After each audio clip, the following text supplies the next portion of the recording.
Maybe I need to try out this thing. Maybe I need to try out that thing. Busy work to make yourselves like, oh, I'm busy.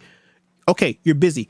But is the busy work actually moving the needle, or are you just doing this busy work just to say you're busy? Just to put stuff on your plate? Guys, welcome back to Motivate, Grind, Succeed, the podcast, where we empower you to level up your life in the areas of faith, fellowship, fitness, and finance with each and every single episode.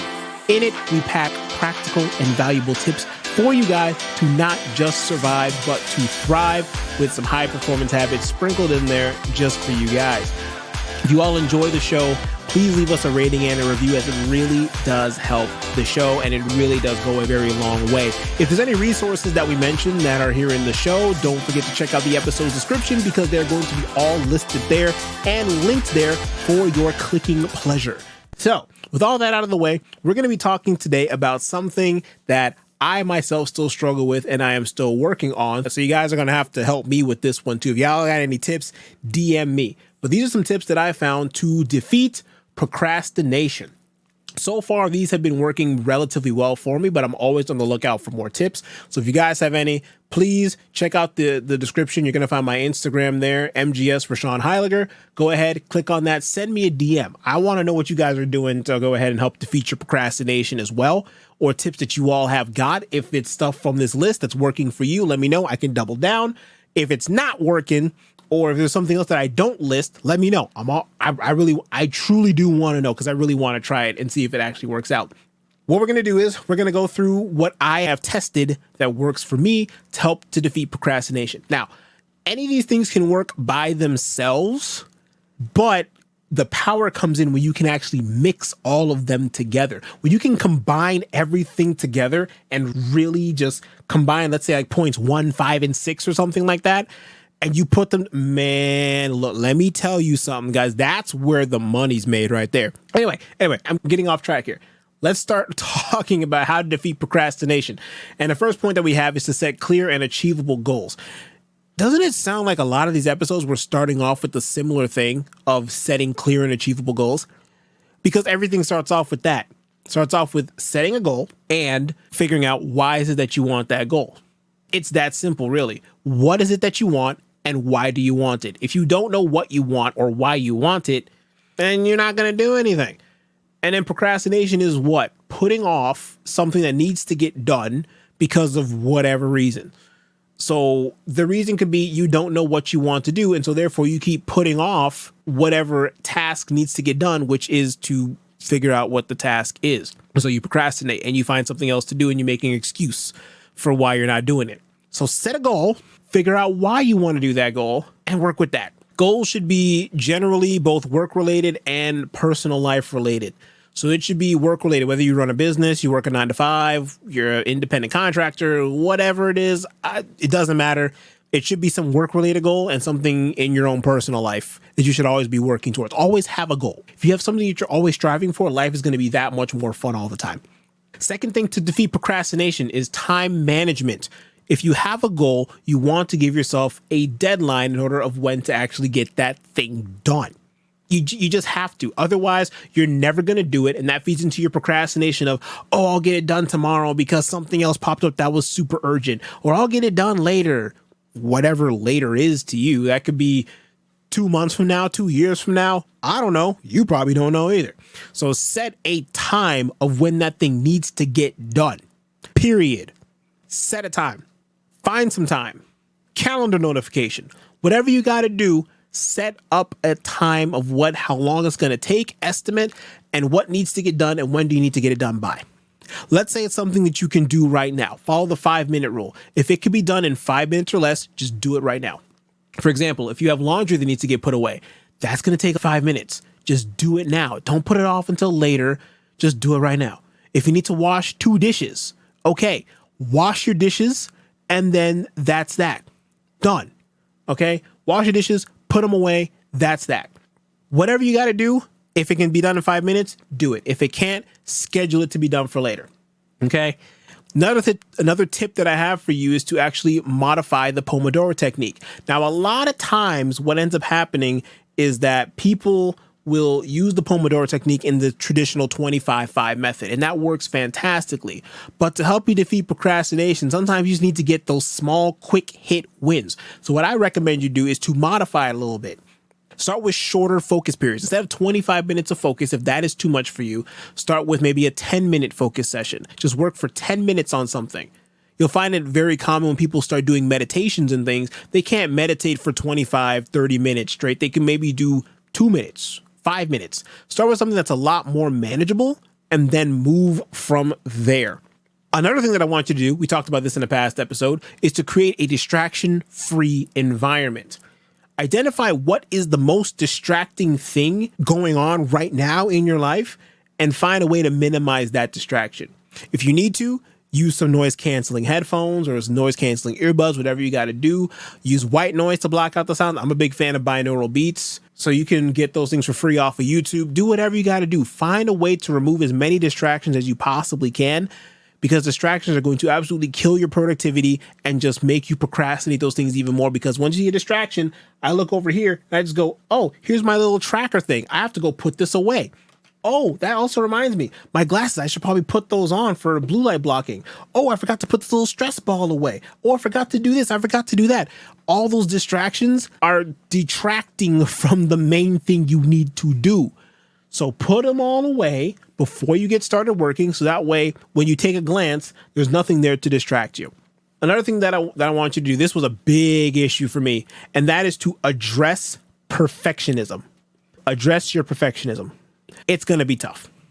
It's going to be real tough because there is so much of, I want to get this perfect. And this is something that I had to work with for a very long time. And the reason why is because I wanted to get everything done perfectly. It wasn't until I got a coach to tell me, you need to work with mediocrity. And I was like, what? Excuse me, what? He said, sloppy success beats perfect mediocrity every time. Huh? Sloppy success beats perfect mediocrity every time. The difference between one person who seems to be achieving everything and the other person who doesn't, that the person who achieves stuff understands, I'm not going to understand everything off the get-go. There's enough information out there where I can actually understand what I need, but I'm not going to understand everything. For example, when you're running a business, there's no possible way when you're running a business that you're going to know everything off the get-go. It's impossible. Business is an ever-changing landscape. It's impossible to know everything. The best thing you can do is understand, what do I need to do to get a business off the ground? Business bank account, some kind of accounting software, maybe a business email, incorporation, basic things like that that you need to be essentially legal. And then from there, you figure everything else out as you go. So perfectionism in and of itself is a form of procrastination, because you want to be able to get everything perfectly down to a T, and that's literally impossible. But to you, it sounds like a great excuse. Yes, an excuse, not a reason, an excuse. Oh, everything needs to be pinpoint perfect. I need to make sure everything is perfectly done. I need to make sure all my T's are crossed and all my I's are dotted. No, you don't. Okay? If someone draws a beautiful T or someone draws a sloppy T, but you can distinguish so that it's a T, the person who's doing the sloppy T and gets away with it, over time will eventually get to a good looking T. The person who puts the dot over their I 2 inches off, way too far to the right, over time will learn that dot should not be there. It should be right over the I. But at least they started. And maybe they might address it in the future, saying, oh, that should be an I, that should be a T. My apologies. But they got it done, versus someone who wants to practice every little fine stroke and everything. Now, don't get me wrong. There is a time and a place for things to look perfect and beautiful. But there are times when you just need to get stuff out the door. A great example of this is when I first started this podcast. If I remember, I'm going to post a link to the first ever podcast cover art that I had. And you compare it to the one that I have now, the one I have now looks miles better, because I actually got a graphic designer to do it versus the first one I just did myself, because that's when I was starting to learn the lesson of sloppy success beating perfect mediocrity. I just put something out there and said, the most important thing of the podcast is getting the information out there. Because I could spend days creating a great design, but let's say I don't want to do a podcast. I do 10 episodes and I don't like it. I just spent days making some art for something I don't even like doing. So let me do the main thing, which is create the content, And then if I like doing this, which obviously I do because we're going on 3 years now of doing this, almost 4 or so years. I don't even know. That's a long time, but I enjoy doing it. So now that I enjoy doing it, I can now put more money into it. I can put more time into the things that actually make it look good now and actually now refine things. But those things take time. Another way to defeat procrastination, get off of social media. I'm not going to beat this one up again. If you want some more information, episode 131, I'll link that in this episode's description. That is a way for you to restrain yourself from social media. We went into detail on that whole episode dedicated to it. Check that one out. Another one is to reflect and adjust. This one goes back to you're setting your achievable, clear goals.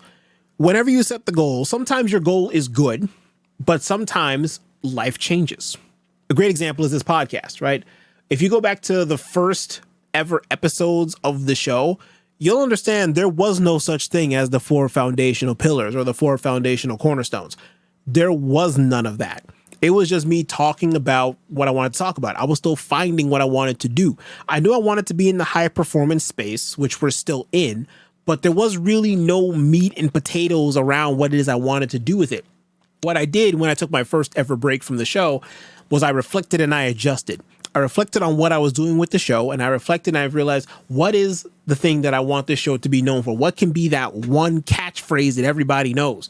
4 foundational cornerstones and high performance habits. Boom. Then once that I felt that, I resonated with that, I figured that's what I want the show to be about.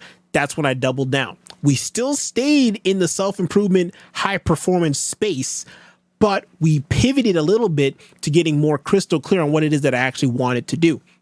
And that is reflection and adjustment. But how in the world does that help defeat procrastination? Like I said, if you don't reflect and adjust, you can have this goal, but maybe the goal that you have right now at this moment is not quite it. And so what you do is you'll find all these little bits of things to do. Oh, I need to fix my album art. I need to fix the cover. I need to up the amplification on this. Or if you're running a business, maybe I need to try out this new software. Maybe I need to try out this thing. Maybe I need to try out that thing. Busy work to make yourself like, oh, I'm busy. Okay, you're busy. But is the busy work actually moving the needle, or are you just doing this busy work just to say you're busy, just to put stuff on your plate? The most important thing of business is sales. Are you making sales? Are you scaling and making more sales? If what you're doing is not scaling the business and not making sales, that's not the most important thing. Is it a thing that needs to get done? Probably. But if it's not bringing in money directly, and that's a big issue right now, you're procrastinating on the issue that actually is the big elephant in the room. Realize what it is that you want to do, and then don't be afraid to pivot your goal to wherever it needs to be able to reach that a lot more efficiently. So guys, with that, let's go through these one last time so that way you guys know how to defeat procrastination for good. And again, if you guys have more tips than these or some different kind of information, guys, please let me know. I am always up for it. You just tell me anything, I'll shout you out and say, hey, check out what's said about defeating procrastination based on this episode. Thanks for the tip. I'll give it a shot. Let you know my findings when I start implementing it.